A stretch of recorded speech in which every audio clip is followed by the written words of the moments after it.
Muy bien amigos, regresamos con más Mundo Ardose. En el bloque pasado hablamos de los conflictos en Medio Oriente y las negociaciones de paz entre Estados Unidos e Irán.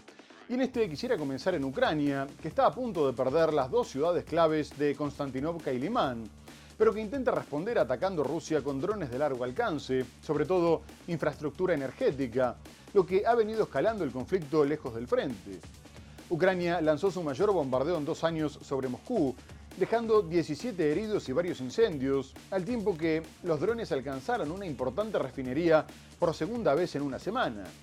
Asimismo, el bombardeo obligó a suspender las actividades en todos los aeropuertos de la capital, mientras que las autoridades rusas también reportaron 60 drones derribados en la región de Briansk y otros 60 en Rostov, y se denunció que esta nueva ofensiva impactó en un edificio de apartamentos y en un centro comercial, dejando varios civiles muertos, aunque el mandatario ucraniano Volodymyr Zelensky aseguró que se trataba de una respuesta justa a los ataques rusos y agregó que si ardía Ucrania también iba a arder Moscú.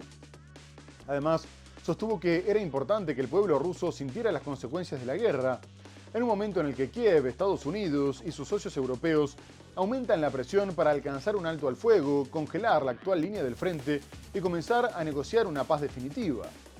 Estos ataques también impactaron sobre la península de Crimea, donde Rusia prohibió la venta de gasolina, que se reserva a los organismos que garanticen el funcionamiento y la seguridad del territorio.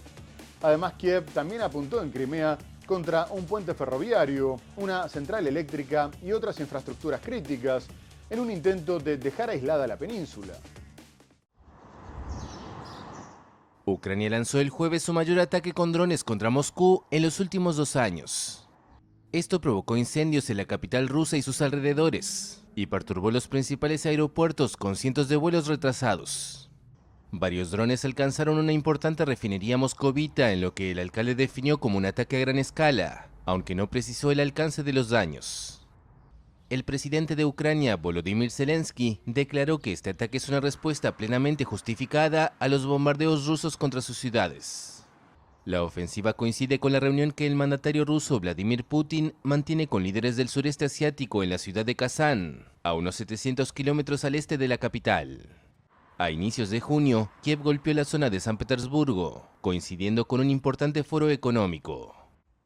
En los últimos meses, Ucrania ha intensificado sus ataques con drones contra refinerías de petróleo, un activo fundamental para el esfuerzo de guerra ruso.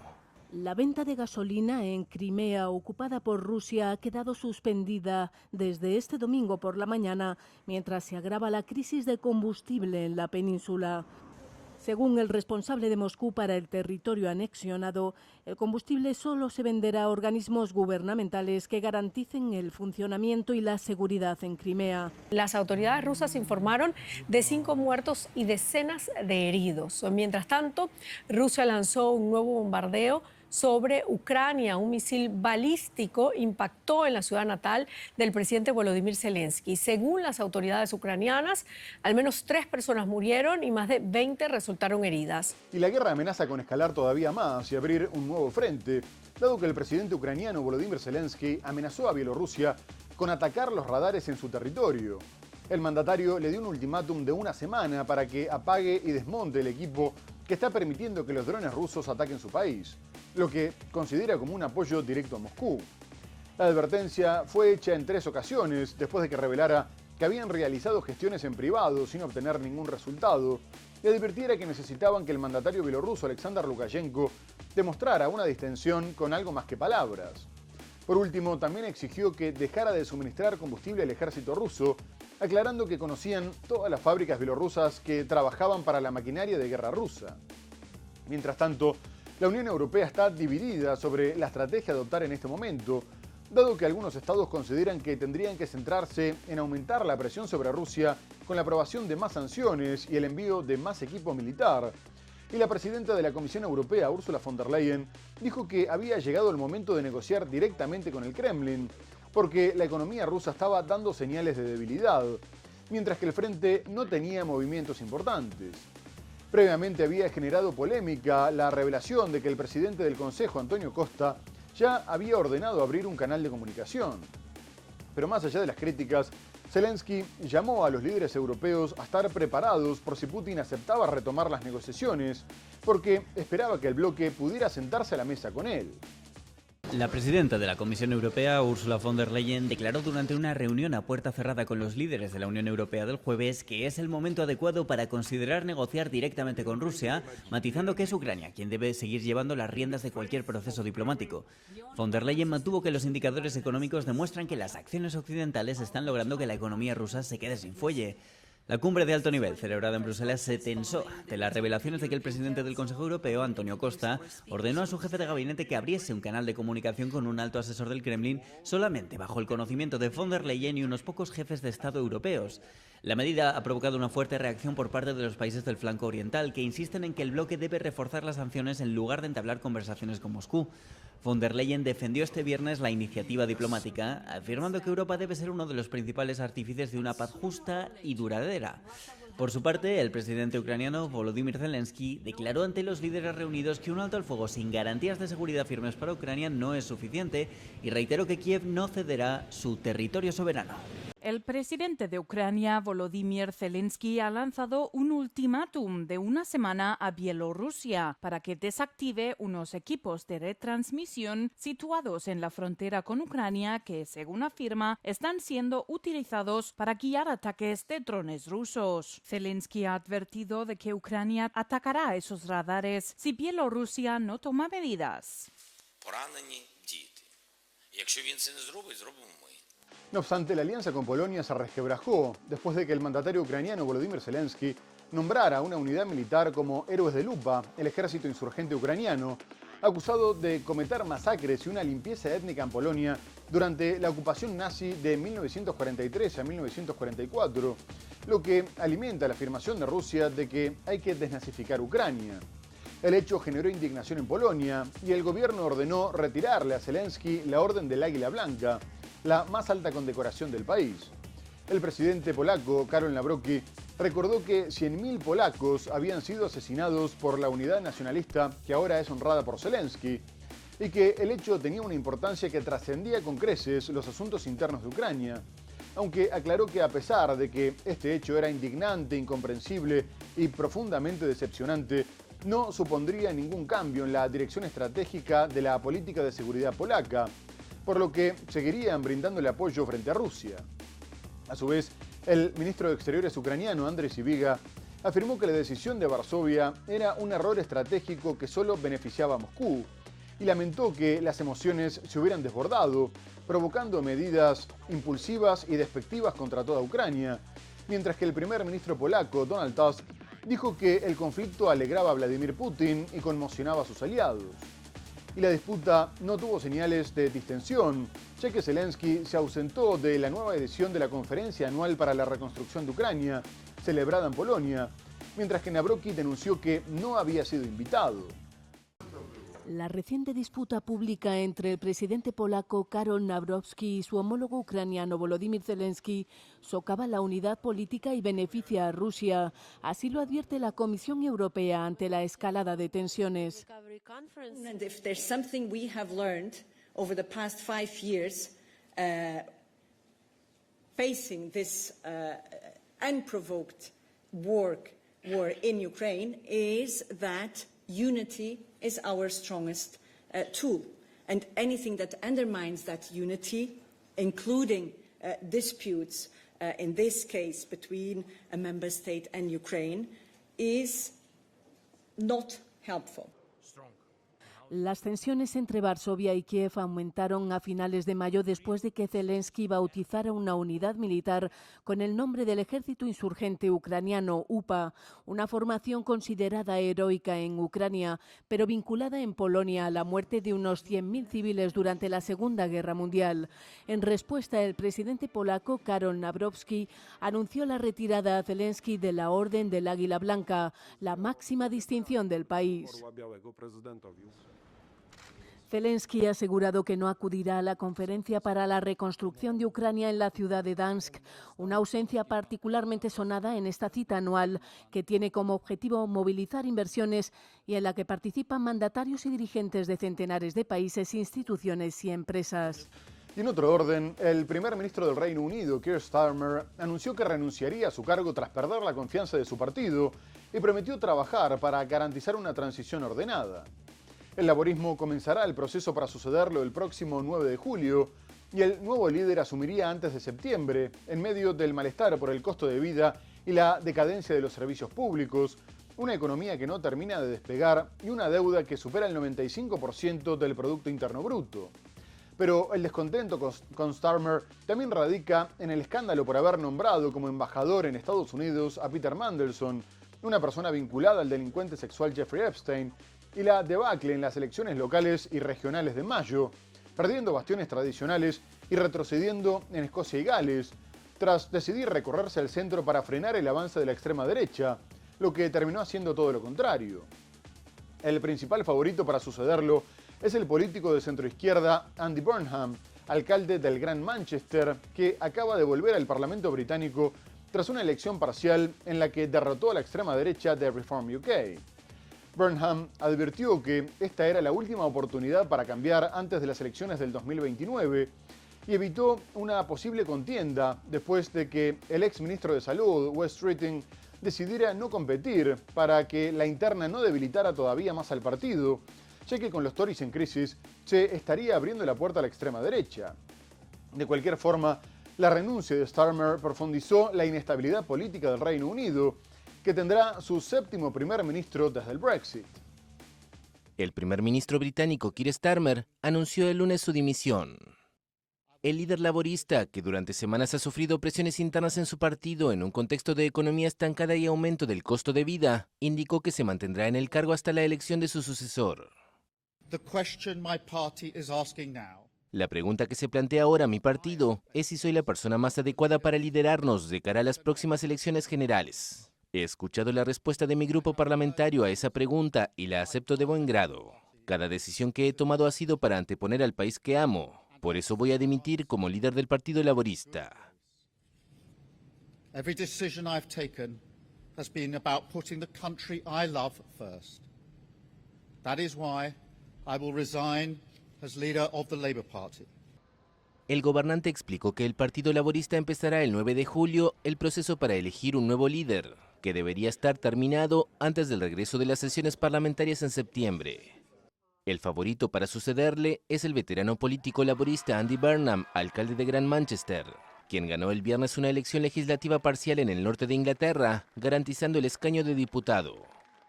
Con la anunciada marcha de Starmer, quien cortó en 2024 con 14 años de gobiernos conservadores, Reino Unido se prepara para conocer a su séptimo primer ministro en una década, un periodo de inestabilidad sin precedentes que coincide con su salida de la Unión Europea.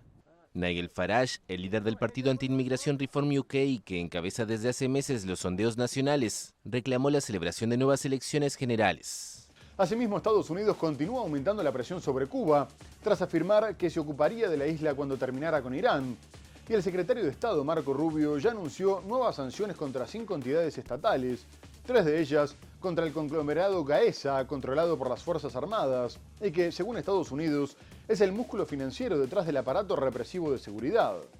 Rubio dijo que cualquier banco o compañía que prestara servicios a las entidades sancionadas también sería sancionado, y justificó la medida afirmando que la situación en Cuba estaba retrocediendo y que el gobierno priorizaba el control al bienestar del pueblo, aunque se destaca que es Estados Unidos el que está provocando una emergencia energética al llevar a cabo un bloqueo al combustible que podría generar una crisis humanitaria. Asimismo, la Corte Suprema de Estados Unidos autorizó a la petrolera ExxonMobil a demandar a Cuba por la confiscación de propiedades en 1960, aunque la decisión tuvo el voto en contra de 3 jueces progresistas. El gobierno de Miguel Díaz-Canel viene asegurando que resistirán a la presión e incluso a un eventual ataque militar, pero viene manteniendo conversaciones de alto nivel con autoridades norteamericanas y tomando medidas para abrir la economía como mensaje a Estados Unidos, aunque la Casa Blanca dijo que solo se conformaría con un cambio de sistema y que las reformas aprobadas eran solo señales de humo. En los últimos días, la Asamblea Nacional aprobó 176 medidas propuestas por Díaz-Canel que dijo que necesitaban cambiar para afrontar uno de los momentos más difíciles de la historia del país. El Parlamento cubano aprobó el jueves por unanimidad en una reunión extraordinaria un amplio programa de reformas a favor del libre mercado, en un giro inédito para la isla comunista sumida en una profunda crisis económica, bajo presión de Washington. Más de 400 diputados de la Asamblea Nacional del Poder Popular estaban llamados a pronunciarse sobre 176 propuestas que abarcan numerosos sectores de la economía, presentadas poco antes por el primer ministro Manuel Marrero. Así, transformar la empresa estatal socialista a sociedad mercantil por acciones o participaciones. Para ello, el Estado definirá su participación accionaria en los sectores de la economía, garantizando en los estratégicos su presencia mayoritaria. Las reformas ya contaban con el visto bueno de la máxima dirección del Partido Comunista y del expresidente Raúl Castro, de 95 años, y aún influyente en la vida política del país. Los cambios votados a mano alzada incluyen la organización de las empresas privadas y estatales, el sistema bancario, el turismo, la agricultura, la inversión extranjera, los impuestos, los salarios y el mercado cambiario, entre otros. Cuba cambia para levantarse, Cuba cambia para vivir mejor, Cuba cambia para seguir siendo libre. La historia nos enseñó a resistir. Este tiempo nos exige transformar y vamos a transformar con el pueblo, por el pueblo y para el pueblo, como nos enseñó Fidel, como nos orientó Raúl. Y ahora vamos a ir a Colombia, porque la segunda vuelta de las elecciones dejó como ganador al populista de derecha Abelardo de la Espriella, que se impuso por menos de un punto de diferencia al izquierdista Iván Cepeda, a pesar de que el oficialismo denunció irregularidades y llamó a esperar el escrutinio definitivo, dado que estaban impugnando 31.000 mesas en todo el país, mientras que el mandatario Gustavo Petro pidió tranquilidad. De la Espriella, un abogado millonario sin experiencia en política, había prometido acabar con las actuales negociaciones de paz para dar paso a un enfrentamiento directo con las organizaciones armadas, actuando conjuntamente con el gobierno de Donald Trump, algo que reiteró tras la victoria, sosteniendo que necesitaban una alianza muy cercana con Estados Unidos, porque no solo era el principal socio comercial, sino también el aliado estratégico más importante en la lucha contra el crimen organizado. El presidente electo también tiene ciudadanía estadounidense y vivió en Florida hasta que decidió presentarse a las elecciones. Y una vez que pasó a la segunda vuelta en primer lugar, recibió el respaldo de Donald Trump, que dijo que era un líder inteligente, fuerte y decidido que restablecería la ley y el orden, lo que generó una nueva polémica entre Washington y Petro. Y tras la victoria, de la Espriella habló con el presidente norteamericano, que lo quiso felicitar, y con el secretario de Estado Marco Rubio, que dijo que esperaba trabajar estrechamente para promover la cooperación en materia de seguridad regional, poner fin a la inmigración ilegal hacia Estados Unidos y fortalecer los vínculos económicos. Además, también celebró la derecha en la región, como Javier Milei, que dijo que el león y el tigre, como se hace llamar de la Espriella, rugían juntos en América Latina. Giro a la derecha en Colombia con la elección como nuevo presidente de Abelardo de la Espriella, un abogado millonario respaldado por Donald Trump que pondrá fin al gobierno de Gustavo Petro, el primero de izquierda en la historia del país. ¡Me llenan el corazón! El abogado de 47 años y sin experiencia política venció por un estrecho margen en el balotaje al senador oficialista Iván Cepeda, aliado de Petro. El conteo preliminar oficial lo da ganador con apenas un punto porcentual de diferencia sobre Cepeda. Esta es la noche que marca el inicio de una nueva historia para la nación. La noche en la que empieza una nueva era, un cambio de orden, la patria milagro. De la Espriella, que se hace llamar el Tigre, tiene nacionalidad colombiana y estadounidense. A lo largo de la campaña se consolidó como un fenómeno político con un discurso antisistema. Ha prometido estrechar la relación con Estados Unidos para combatir a las mafias del narcotráfico en un país sumido en la violencia que ejercen guerrillas y otros carteles de la cocaína. Por su parte, el candidato de la izquierda, Iván Cepeda, reconoció el domingo el conteo preliminar, pero dijo que no aceptará la derrota antes del escrutinio final, que tomará varios días y que impugnará 33.000 mesas electorales. Poco más tarde, Donald Trump confirmó que De la Espriella lo había llamado para agradecerle su apoyo y comunicó que tenía muchas ganas de trabajar con él y que le agradaba porque había hablado muy bien de su gobierno.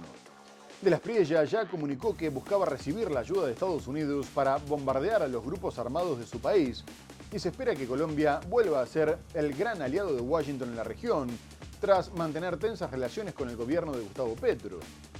Pero mientras tanto, en Colombia los seguidores de Iván Cepeda salieron a las calles de Bogotá y Cali para manifestarse contra el candidato derechista y pedir transparencia en el recuento y en los resultados de la impugnación de miles de mesas de votación. Las movilizaciones en Cali comenzaron siendo pacíficas, pero posteriormente alrededor de 1000 manifestantes se enfrentaron a la policía con ladrillos y barras de hierro, y esta respondió lanzando gases lacrimógenos. Y en medio de los disturbios se reportó la muerte de un hombre que fue acribillado a tiros por un grupo que pudo escapar. Y poco más tarde comenzaron a haber disturbios en la capital, que incluyeron saqueos, actos vandálicos y ataques contra comisarías, por lo que Cepeda pidió esperar los resultados definitivos en calma. A su vez, el alcalde de Cali, Alejandro Eder, informó que habían arrestado a 2 personas, pero que habría muchas más, por lo que había una recompensa de $50.000 para quienes aportaran información importante sobre los sospechosos que estaban siendo buscados, al tiempo que se desplegaron miles de policías y militares para evitar que se repitieran los incidentes. El presidente estadounidense Donald Trump declaró el lunes que espera con ganas poder trabajar con el presidente electo colombiano, el derechista Abelardo de la Espriella. Me llamó anoche y me agradeció el respaldo. Ganó las elecciones. No se esperaba que ganara, pero ganó y ganó holgadamente. Es un honor y siempre habla, ya sabes, cuando a la gente le gusto yo. Ellos me gustan a mí. Es muy simple, es una fórmula muy sencilla y él me agrada. Dijo cosas realmente buenas sobre mí y sobre el trabajo que hemos hecho en Estados Unidos y muy contundente. Very powerful. Antes, Trump felicitó a De la Espriella en su red social Truth Social y se refirió al colombiano por su apodo de El Tigre. Abelardo de la Espriella ha manifestado que está dispuesto a bombardear a las bases de los grupos guerrilleros aún en rebeldía y de los narcos, con el apoyo de las Fuerzas Armadas estadounidenses, como ya sucede en el vecino Ecuador. Miles de personas marcharon en la noche del domingo en contra del presidente electo de Colombia, Abelardo de la Espriella. Votantes de la izquierda, derrotada en el balotaje por un estrecho margen, salieron a las calles de Bogotá y Cali, 2 de los bastiones del mandatario saliente Gustavo Petro y de su candidato aliado Iván Cepeda. Lo que empezó como manifestaciones pacíficas escaló a enfrentamientos entre algunos manifestantes con el rostro cubierto y la policía antidisturbios, que respondió con gases lacrimógenos. Y ahora vamos a ir a Perú, donde continuó aumentando la tensión a medida que el recuento de votos de la segunda vuelta de las presidenciales estaba cerca de completarse y se revisaban las actas observadas e impugnadas. La candidata derechista Keiko Fujimori pasó al frente sobre el izquierdista Roberto Sánchez con poco más del 94% de las actas escrutadas cuando comenzaron a llegar los votos del exterior. Y si bien la diferencia se fue ampliando, la distancia era de solo 40.000 sufragios, mucho menor a los 120.000 que se estaban revisando, por lo que el representante de Juntos por el Perú pidió que para despejar dudas se volvieran a contar todos los votos, algo rechazado por la derecha. En este contexto, las denuncias aumentaron y Sánchez encabezó una manifestación en Lima para exigir transparencia y denunciar presuntas irregularidades, sobre todo en cuanto a la cadena de custodia de las actas en Argentina y Estados Unidos, algo rechazado por la Cancillería peruana, mientras que tanto los observadores de la Organización de Estados Americanos como de la Unión Europea afirmaron que no habían detectado irregularidades. A su vez, los analistas advertían que era muy poco probable que la tendencia se revirtiera, dado que las actas pendientes eran mayoritariamente de Lima y del exterior, que suelen favorecer a la derecha, mientras que Fujimori le pidió a su rival que respetara el resultado, porque las cifras eran contundentes. De cualquier forma, quedó en evidencia no solo la fuerte polarización del país, sino también la división territorial, ya que las grandes ciudades y las regiones costeras votaron a la derecha y las zonas rurales y andinas a la izquierda. La candidata derechista Keiko Fujimori se perfilaba el martes como ganadora de la segunda vuelta presidencial en Perú, tras consolidar una ventaja sobre el izquierdista Roberto Sánchez que ya no puede ser revertida en el escrutinio. Con 99,86% de las actas escrutadas, Fujimori reunía el 50,118% de los votos frente al 49,882% de Sánchez, de acuerdo con datos de la Oficina Nacional de Procesos Electorales publicados en su página web, tras la segunda vuelta realizada el 7 de junio. Fujimori aventaja por poco más de 43.000 votos a Sánchez, con más de 19 millones de votos contabilizados. La diferencia entre ambos ya no puede ser revertida, pues quedan 39.300 votos correspondientes a 131 actas electorales. Sánchez dijo en conferencia de prensa la mañana del martes que no reconocerá un eventual gobierno de Fujimori y aseguró que ha ocurrido una grave afectación del proceso electoral, específicamente durante el sufragio en el exterior. El izquierdista pidió el lunes la anulación de los votos emitidos en el extranjero, una medida que podría afectar unos 300.000 sufragios. El dirigente sostiene que excluyendo el voto emitido fuera del país mantiene una ventaja de unos 25.000 sufragios sobre su rival. Sin embargo, el Jurado Nacional de Elecciones declaró improcedente el pedido de nulidad de las mesas de peruanos en el extranjero, por ser extemporánea y por falta de pago de las tasas electorales. Fuerza Popular, agrupación de Fujimori, ha señalado que esperará el 100% del conteo para proclamarse ganadores. El vencedor sustituirá el 28 de julio al presidente interino José María Balcázar para un mandato de 5 años. Por último, en Bolivia, el gobierno de Rodrigo Paz aseguró que el país se estaba normalizando después de que declarara el estado de excepción para levantar el bloqueo de carreteras, que tras un mes y medio provocaba desabastecimiento de productos básicos y hacía subir los precios de los alimentos y el combustible. La medida de Paz había aumentado la tensión, dado que permitió desplegar a los militares, pero más allá de algunos disturbios en los que se utilizaron gases lacrimógenos y hubo varios detenidos, las protestas que reclamaban la renuncia del mandatario fueron menguando, aunque se dejaron destacamentos en las zonas más conflictivas para evitar que se volvieran a cortar las rutas. A su vez, el ministro de Defensa, Ernesto Justiniano, destacó que ya estaban pudiendo pasar los camiones con combustible hacia La Paz y el Alto, y reiteró el llamado al diálogo con los sectores que tuvieran demandas legítimas, pero continuó denunciando que las protestas estaban financiadas por el narcoterrorismo, como afirmó previamente Estados Unidos, lo que enmarcaba la crisis en el escudo de las Américas y la lucha contra el narcotráfico. Por su parte, el expresidente Evo Morales, que era acusado de estar detrás de un intento de golpe de Estado, anunció una pausa en los bloqueos, apoyando la decisión de los sindicatos cocaleros, aunque aclaró que la movilización no había terminado. De cualquier forma, las protestas perdieron fuerza después de que la Central Obrera Boliviana llegara a un acuerdo con el gobierno, lo que fue muy criticado por Evo. El expresidente boliviano Evo Morales anunció la suspensión el lunes de los bloqueos que persistían en el departamento de Cochabamba, luego de que el gobierno de Rodrigo Paz decretó hace 3 días un estado de excepción para poner fin a las protestas en el país. Y el pueblo sí impone, con marchas, movilizaciones, hasta bloqueos, hasta que aprobar la ley. Pero no ha sido suficiente, sigue la lucha. Desde principios de mayo, sindicatos, grupos indígenas y cultivadores de coca paralizaron carreteras en varios puntos del país en contra del presidente de centroderecha Paz, a quien responsabilizan de la peor crisis económica del país en 40 años. El mandatario, que puso fin en noviembre a 2 décadas de gobiernos de izquierda, acusa a Morales de haber orquestado las protestas, que provocaron escasez de combustibles, alimentos y medicamentos en la capital administrativa La Paz y su vecina El Alto.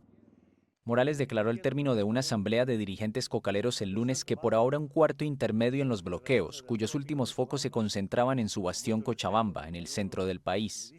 No es rendirnos, pero la gran ventaja que tiene las 6 federaciones es que nunca nos vendemos y nunca nos vamos a vender, siempre unidos. Los bloqueos afectaron corredores estratégicos que comunican La Paz y el Alto con la región agropecuaria de Santa Cruz y con los puertos de Chile y Perú sobre el Océano Pacífico. En el momento más álgido de la crisis llegó a haber unos 100 cortes de rutas en Bolivia, pero el número se redujo significativamente tras la declaración el sábado del estado de excepción. La medida permite el despliegue interno de las Fuerzas Armadas, restringe el derecho a manifestarse y prohíbe bloquear rutas. Muy bien amigos, se nos ha terminado el programa. Hemos hablado de los conflictos en Medio Oriente, con las negociaciones entre Estados Unidos e Irán, la tensión por los ataques de Israel contra el Líbano. Abordamos otras cuestiones como la guerra en Ucrania, la renuncia del primer ministro británico Keir Starmer, las elecciones en Colombia. pero lo tenemos que dejar hasta el próximo programa para seguir analizando la actualidad internacional en más Mundo Ardose. Muchas gracias por habernos acompañado y hasta entonces.